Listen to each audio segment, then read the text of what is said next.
5 നാൾ തിരുവനന്തപുരം നിവാസികളെ പൈപ്പിൻ ചുവട്ടിൽ കാത്തുനിർത്തിയത് ആസൂത്രണമില്ലാത്ത അറ്റകുറ്റപ്പണികളാണ്. 2 ദിവസം കുടിവെള്ള പ്രശ്നമുണ്ടാകുമെന്ന് മുന്നറിയിപ്പ് നൽകിയെങ്കിലും പ്രതിസന്ധി പിന്നെയും നീണ്ടുപോയത് ബന്ധപ്പെട്ട ഉദ്യോഗസ്ഥർക്ക് മുൻകൂട്ടി കാണാനും കഴിഞ്ഞില്ല. നഗരത്തിന് സമാനതകളില്ലാത്ത ദുരിതം സമ്മാനിച്ചത് ആസൂത്രണമില്ലാത്ത ജലസേചന വകുപ്പിന്റെ അറ്റകുറ്റപ്പണികൾ. അടിയന്തര സാഹചര്യങ്ങളിൽ അറ്റകുറ്റപ്പണികൾ നടത്തുമ്പോൾ പാലിക്കേണ്ട നടപടിക്രമങ്ങളൊന്നും അതോറിറ്റി പാലിച്ചില്ല.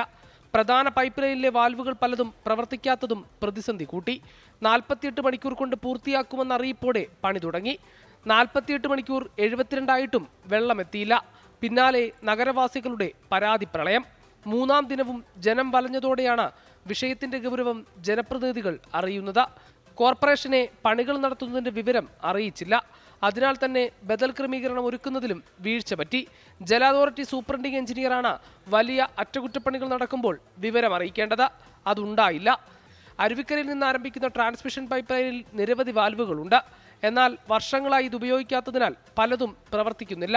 ചിലത് റോഡ് നിർമ്മാണത്തിനിടെ മൂടിപ്പോയി. ഇതോടെയാണ് മേലാറന്നൂരിലെ പമ്പിംഗ് നിർത്തിവെക്കേണ്ടതായി വന്നത്. ഫലത്തിൽ നഗരമൊന്നാകെ കുടിവെള്ളം മുട്ടി. ഉദ്യോഗസ്ഥർക്കെതിരെ നടപടി വേണമെന്നാണ് MLA-മാരുടെയും കോർപ്പറേഷന്റെയും ആവശ്യം.